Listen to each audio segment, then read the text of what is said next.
ஆதியாகமம் 25ஆம் அதிகாரத்திற்கு வாருங்கள். 25ஆம் அதிகாரத்திலே 30வது வசனத்தை நம்ம வாசிக்க போகிறோம். 25ஆம் அதிகாரம் 30வது வசனம்.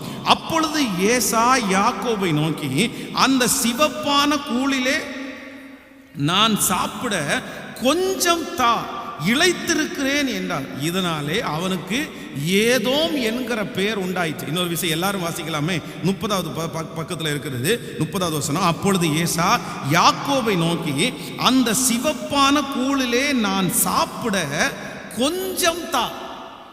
போதும், நன்றாய் கவனிங்க. இப்போ ஏசா வேட்டையாடி கொண்டு ரொம்ப களைத்து போய் வருகிறான். சாப்பாடு ரொம்ப கஷ்டமாக இருக்கு அவனுக்கு. அவனால் ஒன்றுமே பண்ண முடியல.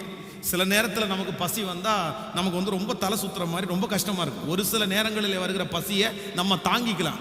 ஆனால் சில நேரங்களில் வருகிற பசியை நம்மளால் தாங்க முடியாது. அதுவும் ஒரு சட்டன் ஏஜுக்கு அப்புறம் சில நேரங்களில் பசி வந்துச்சுன்னா அப்படியே கை காலெலாம் நடுங்கிற மாதிரி சிலருக்கு இருக்கும். அப்போது இவன் ரொம்ப ஒரு பசியோடு வருகிறான். இவனுடைய தன்னுடைய சொந்த சகோதரன் இப்போ கூழை அவன் ரெடி பண்ணிட்டு இருக்கிறான். அப்போது இவன் என்ன சொல்கிறான் அப்படின்னா, இவன் அண்ணங்காரனுக்கு அந்த வீட்டில் உரிமை இருக்கிறது. இவன் ரெண்டு பேரும் ஒரு நிமிஷம் 2 நிமிஷம் பிறந்தாலும் இவன் தான் ஃபர்ஸ்ட் வந்தவன், இவன் தான் மூத்தவன். அப்போது இவன், டே குடுறா, நான் உனக்கு அண்ணன் தானே, குடு, நான் களைச்சி போய் வந்திருக்கேன், நீ வீட்டில் தானே உட்கார்ற அப்படின்னு இவன் ரூல்ஸாக பேச முடியும். இவன் அவனிடத்துல புடுங்கி வாங்க முடியும். இப்போ அவன் கூளை வைத்து சொல்கிறான், எனக்கு குடிக்கிறதுக்கு எல்லாம் தர வேண்டாம், என்ன கொடுங்க, கொஞ்சமாக கொடு, உங்ககிட்ட இருக்கிறதுல கொஞ்சமாக கொடு. ஆனால் அந்த சொந்த சகோதரனாகிய யாக்கோபு தன்னுடைய சகோதரனிடத்தில் அந்த கூழுக்காக என்ன பண்ணுறான்னா விலை பேசுகிறான், பணம் பேசுகிறான். சரி, நான் உனக்கு இந்த கூழை தரேன், நீ எனக்கு பணம் கொடுப்பியா? அதுவும் அவன் கேட்குறான் பாருங்க, உன்னுடைய சேஷ்ட புத்திர பாகத்தை எனக்கு தர்றியா? எவ்வளோ பெரிய கில்லாடி தம்பி, எனக்கு தர்றியா அப்படின்னு. இவன் ஒரு வெகுளியான ஆள். இது ஒன்னையும் விரும்பாது அப்படின்னா போனா போட்டு வந்தா போட்டுன்ற மாதிரி உள்ள ஆள். வேணா எடுத்துக்கோ, என்னுடைய இவர் என்னமோ சும்மா தூக்கி கொடுக்குற மாதிரி, அந்த சேஷ்ட புத்திர பாகம் எனக்கு எதுக்கு, நீ வச்சுக்கோ.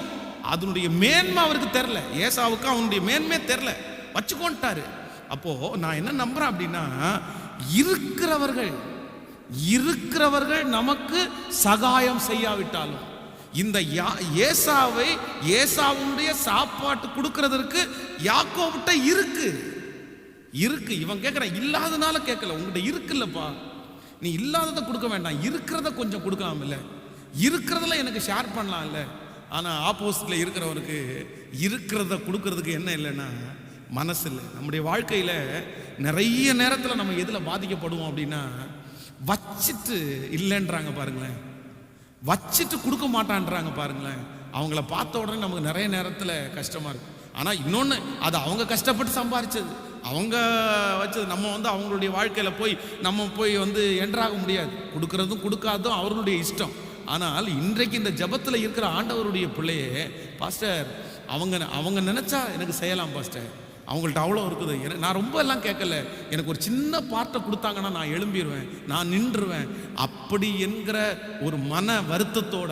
ஆனால் அவங்க செய்யலை, அவங்களுக்கு இஷ்டம் இல்லை, அவங்களுக்கு விருப்பம் இல்லை அப்படின்னு யாராவது நீங்கள் இருப்பீர்களே. ஆனால் ஆண்டவர் உங்களுக்கு வாக்கு கொடுக்கிறார், இருக்கிறவங்க உங்களுக்கு கொடுக்காட்டாலும் என் பரலோகத்தின் தேவனாகிய கர்த்தர் உங்களுக்கு சகாயம் செய்கிறதற்கு வல்லவராக இருக்கிறார். எத்தனை பேர் ஆமோதிக்கிறீங்க? எத்தனை பேர் விசுவாசிக்கிறீங்க?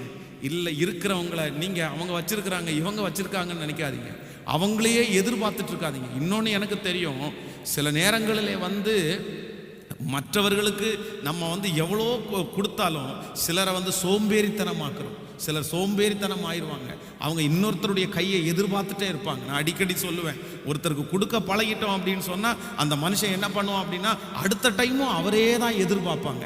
நீங்களும் அப்படித்தான். ஒரு இருக்கிற மனுஷன் உங்களுக்கு கொடுப்பானே, ஆனால் அடுத்த டைம் தேவை வரும்போது உங்களுடைய மனசும் உங்களுடைய கையும் அவங்கள மட்டும்தான் பார்க்கும். அதனால மற்றவங்க கொடுக்காததை குறித்து நீங்கள் கவலைப்படாதீங்க. அப்படி நீங்கள் கொடுக்காததான் இருந்தாதான் நீங்கள் யாரை பார்ப்பீங்கன்னா கர்த்தரை பார்ப்பீங்க. ஆண்டவர் உங்களை ஆசீர்வதிப்பார். உங்களை 10 பேருக்கு கொடுக்குறவங்களா கர்த்தர் மாற்றுவார். கைகளை அசைத்து ஒரு ஹல்லேலூயா சொல்லலாம். அப்போ இந்த ஏசாவுனுடைய வாழ்க்கையில அவனுக்கு சகாயம் எங்கிருந்து வரல அப்படின்னா, இருக்கிறவர்களிடத்திலிருந்து என்ன வரலன்னா, ஃபர்ஸ்ட் நம்பர் 1, சகாயம் செய்ய வேண்டியவர் சகாயம் செய்யலை. ஆனா பரலோகத்தின் தேவன் செய்தாரா? கர்த்தர் செய்தார். நம்பர் 2, 2, இருக்கக்கூடியவர் என்ன பண்ணல? இவர் நினைச்சா சகாயம் பண்ணலாம், ஆனா அவர் என்ன பண்ணல? சகாயம் பண்ணல. ஆனா கர்த்தர் சகாயம் பண்ணாரா? ஆண்டவர் சகாயம் பண்ணாரா? நான் நம்புறேன். உங்களுக்கு யார் தருவா? சத்தமா சொல்லுங்க எல்லாருமே. எனக்கு கையை மேல வைத்து எனக்கு கர்த்தர் தருவார்னு சொல்லு. எனக்கு ஆண்டவர் தருவார்.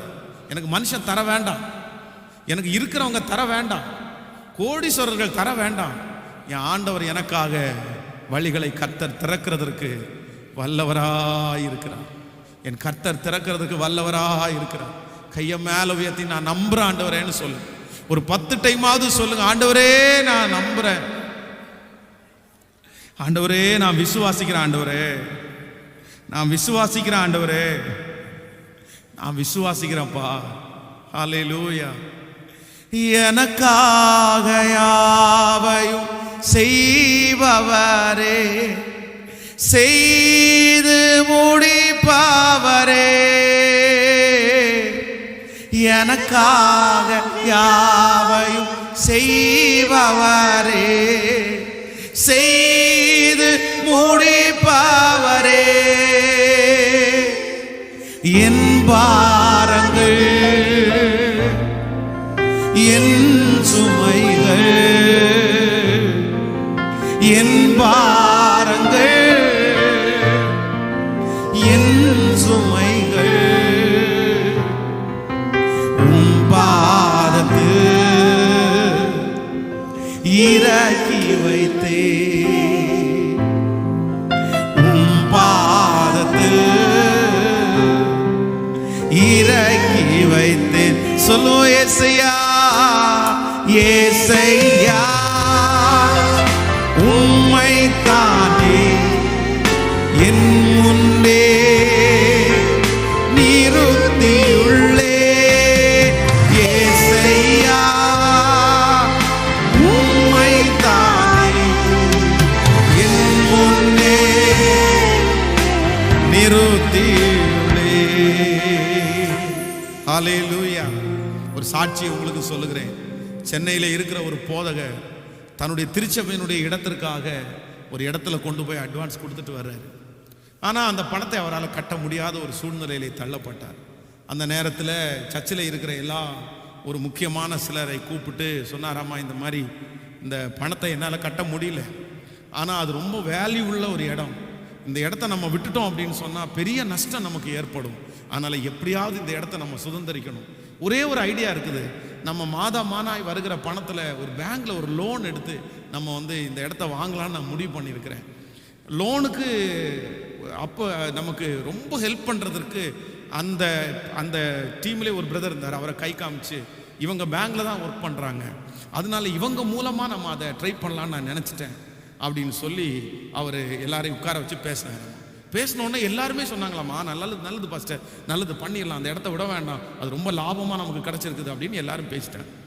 இந்த மேனேஜர் வந்து சரி நான் செய்கிறேன் அப்படின்னு சொல்லி நான் அதுக்காக எல்லாத்தையும் முயற்சி எடுக்கிறேன்னு ரொம்ப நல்ல மனுஷன், பாஸ்டர் என்ன சொன்னாலும் கேட்பாராமா அவர். அப்போ இவர் வந்து அவர் மேலே ஒரு நம்பிக்கை வச்சு சரி இவர் பார்த்துக்குவார் அப்படின்னு விட்டுட்டார். பிரதர் அதை உடனே ரெடி பண்ணுங்க அப்படின்னு கொடுக்கறதற்கு கொஞ்சம் ஒரு 10-15 நாளைக்கு முன்பாக திடீர்னு அந்த பேங்கில் இருக்கிற அந்த மேனேஜர் அந்த பிரதர் வந்து ஆப்போசிட்டாக திரும்பிட்டாராமா.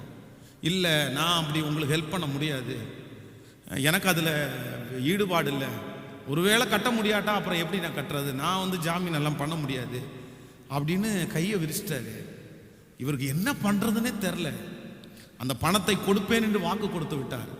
அவன் நேராக தன்னுடைய ஜெப அறையில் போய் முழங்கால் பண்ணிட்டு ஆண்டவருடைய சமூகத்தில் கெஞ்சி ஜெபிச்சாராமா.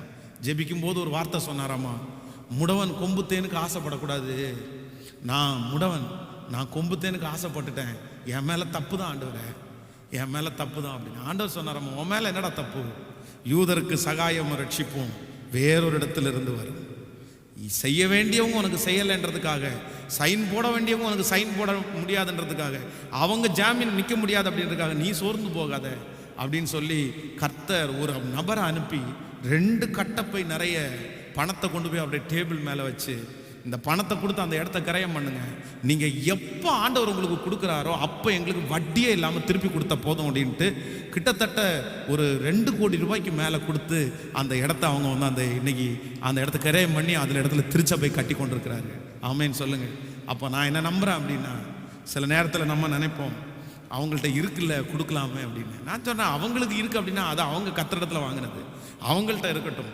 அவங்களுக்கு கர்த்தர் தானே கொடுத்தாரு, அவங்கள கர்த்தர் தானே ஆசீர்வச்சாரு. அவங்கள ஆசீர்வதிச்ச ஆண்டவர் உங்களை ஆசீர்வதிக்க மாட்டாரா? அவங்கள்ட்ட இருக்கிறது மாதிரி நம்மகிட்ட கர்த்தர் கொடுக்க மாட்டாரா? சத்தமாக சொல்லுங்க.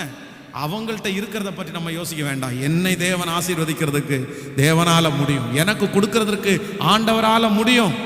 இருக்கிறவர்கள் கொடுக்காவிட்டாலும் என் கை கர்த்தரை நோக்கும், சகாயமும் ரட்சிப்பும் அவரிடத்திலிருந்து வரும். ஆமென்.